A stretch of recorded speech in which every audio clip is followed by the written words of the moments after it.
Hey everybody, welcome to e-learning day. This is for February 16th and 17th. We're going to talk about expository writing. So just a very brief review for both days. And Miss Anderson is going to read an article from Oh Yuck, the Encyclopedia of Everything Nasty. We've got two articles for you. So you'll be able to write an expository paragraph, hopefully, for both of these articles. Different types of things for each one, but we'll get into that later. Right now we're talking about expository writing. So what is an expository writing? Well, I'm not going to be like Dora the Explorer and stand up here and wait for you to answer at the computer screen. As you remember, we talked about expositions for our stories that we read. An exposition means to expose. In other words, to set up the story with characters and settings and all that kind of stuff.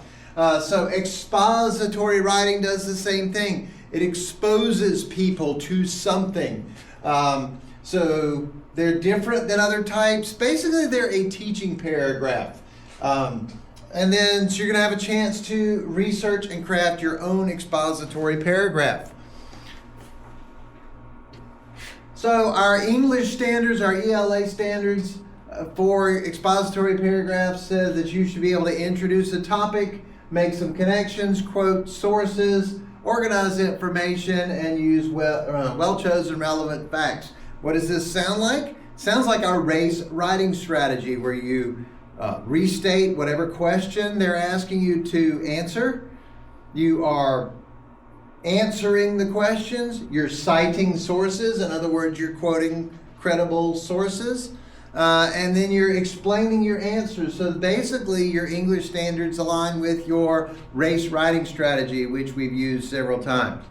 So that's what we're doing. We're writing a paragraph to teach using credible sources or using reliable sources, not just something I heard on Facebook or something I heard on TikTok. And your information should be organized with relevant facts. So Miss Anderson's going to read your story here in a second, and you're going to have to research your own relevant facts.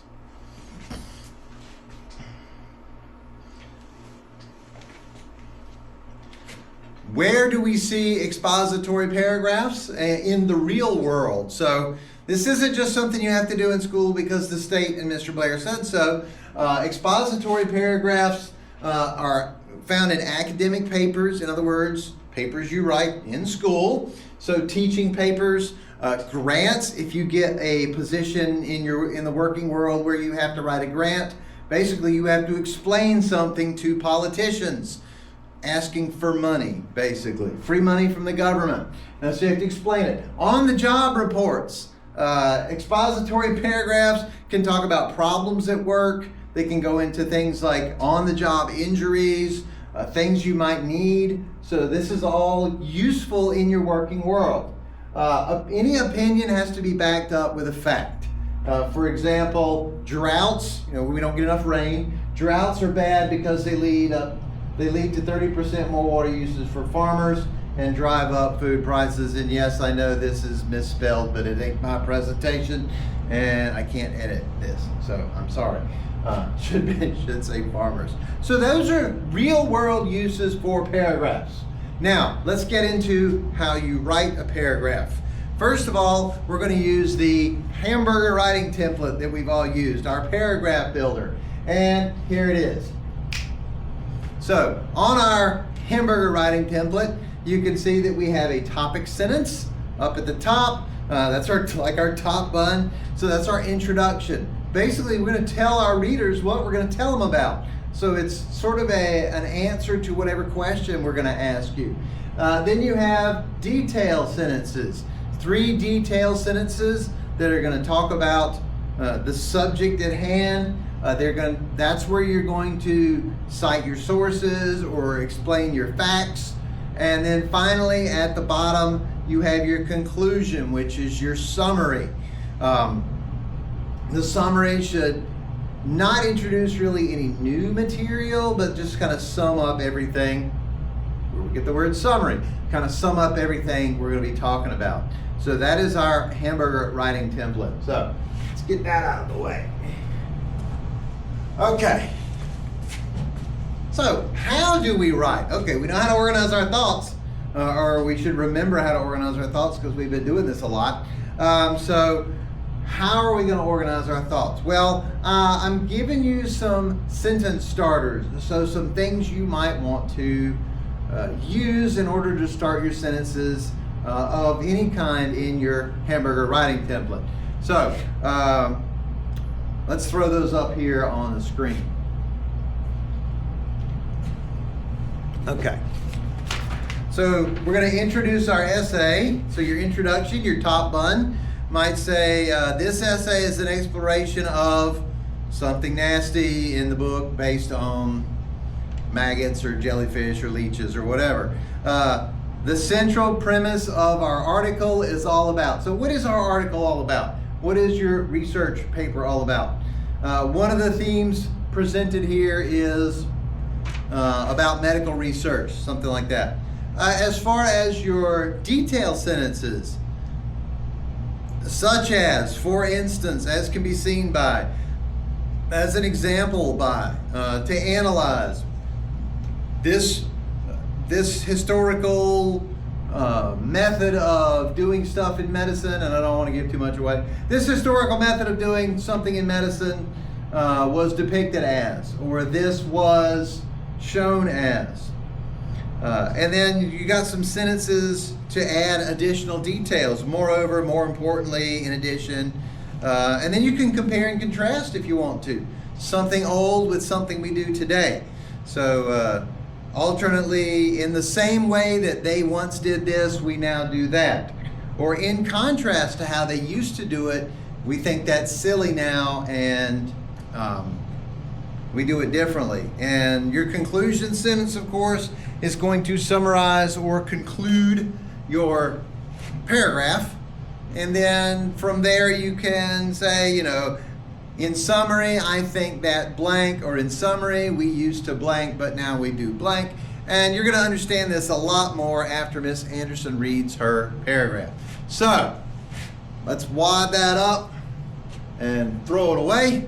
Now, Miss Anderson is going to read her paragraph, or her article, and then we're going to come back to what we're going to be doing today on your article. So, see you in just a minute. Miss Anderson? All right, leeches. Leeches. If you should happen to find yourself in North Africa or parts of Asia, do not go skinny dipping. In that part of the world, there are super gross leeches, wormy little creatures that lurk in the waters. They will swim up your butt or slither into the places you pee from and start sucking your blood. They can even drop into your drinking water and attach themselves to the insides of your mouth or throat. And once they've settled in for a suck, they're mighty tough to get rid of. You will have become a leech pest. Leeches really suck. Leeches are commonly called bloodsuckers, and with good reason. Blood is pretty much their favorite food item. They are a kind of worm known as an annelid, the same group that earthworms belong to. If it's slimy, cylindrical, flattened in some places, and you can count many segmented rings, you're probably looking at a leech. Some are only about 1 inch long, but there are monster leeches that reach almost 3 feet. You do not want to find yourself with one of those attached to you. The end of a leech comes to a point and is equipped with a special sucking disc which surrounds the leech's mouth. Depending on the type of leech we're talking about, it may hitch a ride on just about anything, from a lobster to a frog to a turtle to a juicy young kid. Then it draws the blood from its hapless host. Of course, not all leeches are vampires. Some like to suck on garbage or the flesh of dead animals, which is almost as disgusting. Most leeches prefer waterfront property, but land leeches are the ones you really want to avoid. They live in Asia and the islands of the Pacific and Indian Oceans, and they can be quite deadly. These leeches can literally suck the life out of you by draining a large volume of your blood.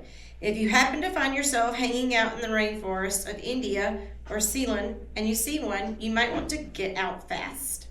Gross as it is, a leech bite is almost painless. That's because the leech's slimy saliva has a natural painkiller in it. However, painless does not mean harmless. By the time you realize leeches are using your legs for a banquet, you might be too weak to walk. When leeches chow down, they secrete a substance called hirudin. which is a powerful anticoagulant. This keeps the blood from clotting so that it flows like a swift red river. If several leeches attach themselves to you all at once, they can suck out so much blood that your body can no longer function. Killers or cures? Here's the interesting paradox. Certain kinds of leeches can kill a person, but others can help cure diseases and speed healing of wounds. It can really pay to know your leeches. In the olden days, leeches were used to treat just about every illness. Doctors believed that too much blood was what made a person sick. So they attached leeches to go after the bad blood and leave the good stuff behind. A special type of leech was bred to do that job. They called that leech Herudo medicinalis. Let's call him Harry for short.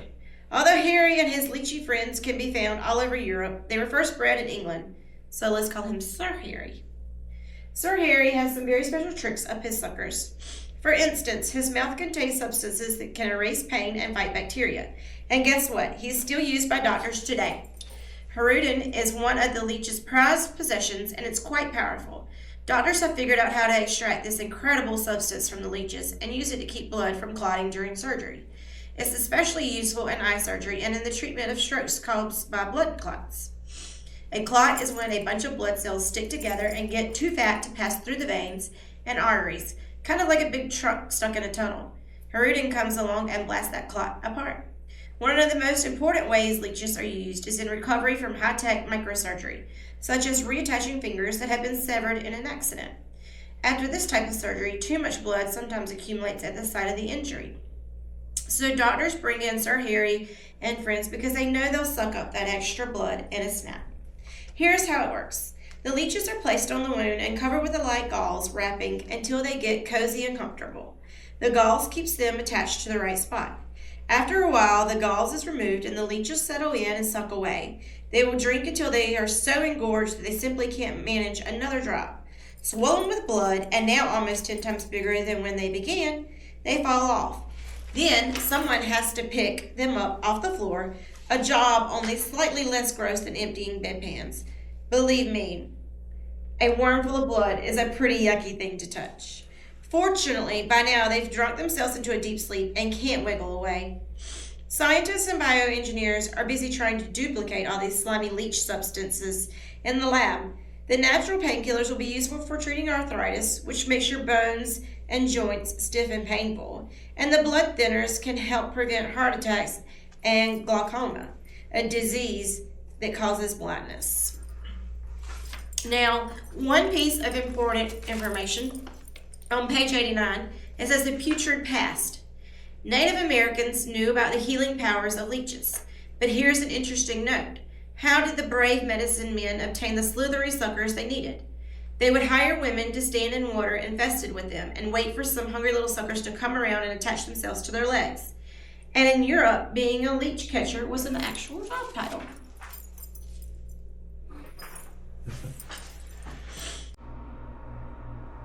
Okay, thank you, Miss Anderson, for reading the article Leeches. Now on to what you're going to be doing. So, Miss Anderson has read Leeches for everybody. Yeah, awful gross stuff.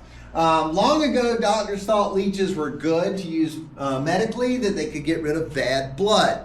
And we heard that in the article. Unfortunately, leeches don't only get rid of bad blood, they get rid of all blood. And for a while it was thought this is silly. You don't put leeches on people to suck out blood.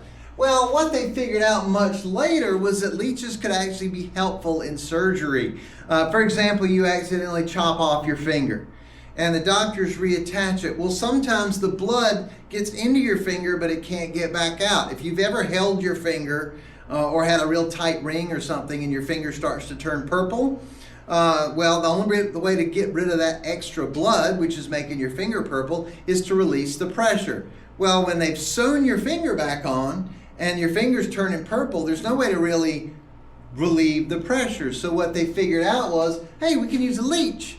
So they stick a leech on your finger and they let the leech suck the old blood out of the reattached finger, and then it helps circulation. So in this case, leeches, once thought to be helpful that weren't, then thought to be silly to use, and now they're actually found to be helpful in certain situations for completely different reasons. So there are medical treatments today that do this. Things that might have seemed silly in the past to a lot of us living in today's world, but have turned out to be actually helpful. And what they found accidentally in one case was that putting maggots on burn victims to eat dead tissue is actually very helpful. If you've ever been really badly burned, you'll know what I'm talking about. Of course, we all get little burns. You know, you burn your finger or something on the stove, but we're talking about burns that are very bad. Somebody spills gasoline on their clothes and it catches on fire. Somebody that's been in a wreck. Like a house fire. They're trying to get out of a house fire or something. Lots of really bad burns. Well, it is very painful to get rid of the dead skin. Let's say I burn my arm and really bad. And then every day a nurse would have to come in or a doctor and they would have to scrape off the dead skin. Well, it hurts a lot because under the dead skin is live skin. So what they figured out is if you have maggots, baby flies, you know, the little white squirmy things that, you know, get on meat and stuff if you leave it out too long. You take maggots and you put them on the burn and they'll eat the dead skin. They'll leave the live skin, but they'll eat the dead skin. So it's much less painful and much less stress-inducing on the burn victim. So that's one thing they found out. Putting maggots on a burn victim to get rid of dead tissue is actually very helpful. So that's one thing I'm going to talk about today. What your job is going to be is to research a treatment, much like my maggots. Don't use maggots, that's mine. Don't steal my idea. You're going to research a medical treatment that was once thought of as weird but works today. Sounds weird on the surface but actually works, like my maggots.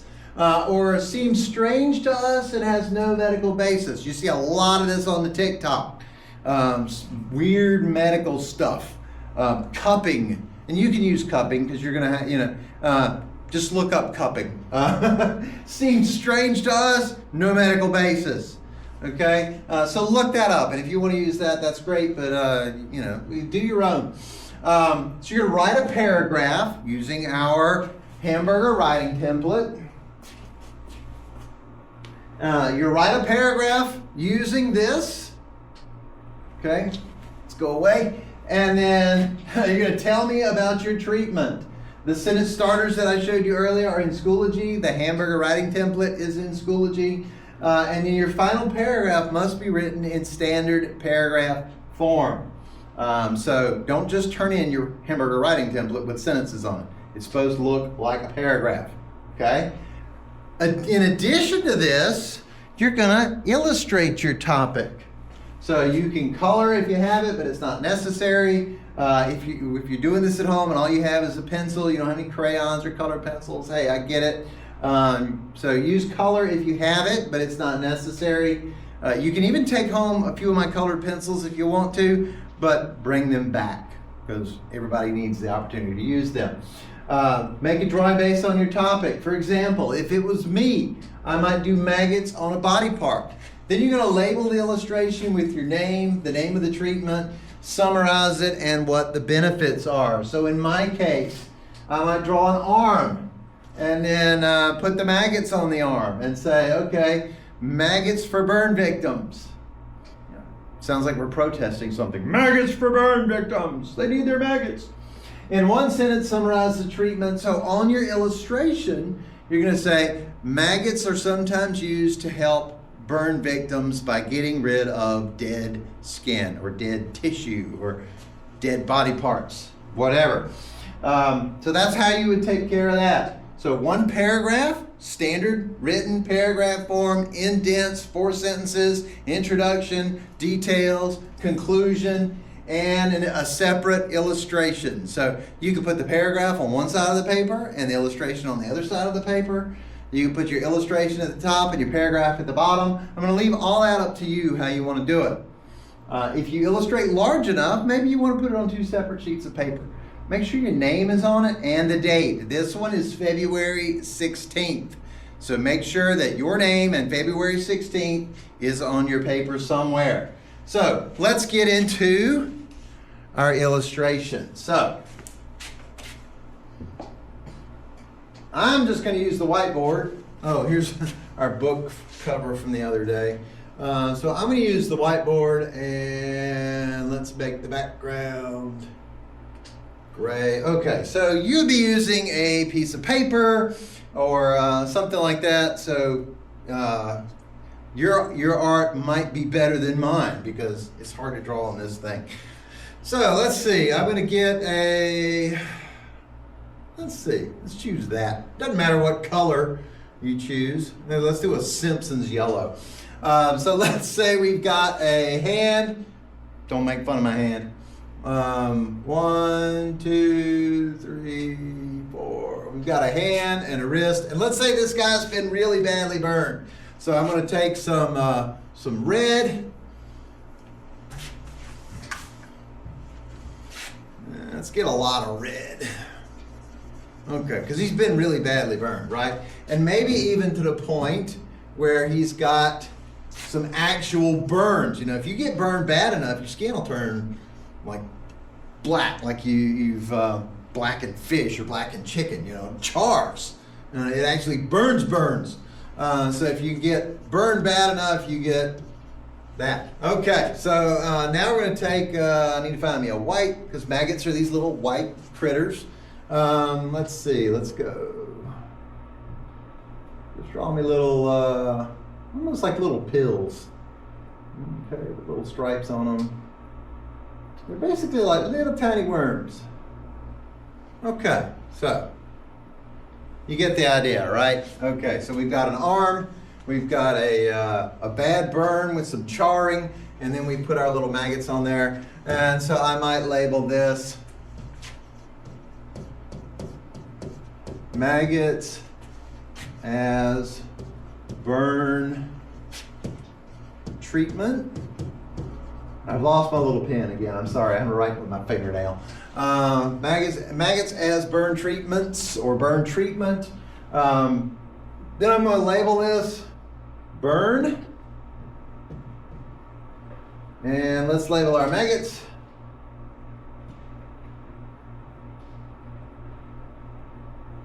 And then finally, we need to tell our audience what this is all about. You know, we summarize our whole paragraph.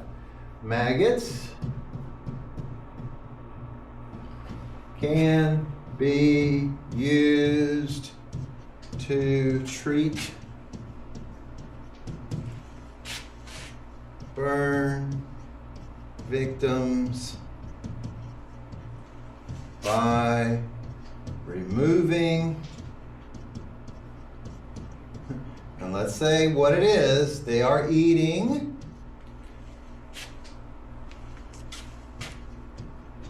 I'm out of room. I was going to put it up underneath, but by eating dead skin. Okay, so there you go. Your illustration hopefully looks a lot better than mine. Looks like he not only got burned, but ran over. So anyway, I hope yours looks better than mine does. Spend some time on it. Don't just throw it together like I did. You know, it should take you 15, 20 minutes to make your illustration and all that, and then write your paragraph. So there's February 16th, maggots as a burn treatment. If there's any questions, email me. Get out there on the internet. Google weird medical treatments. Get out there and look for stuff. Okay? And I'll see you back next week.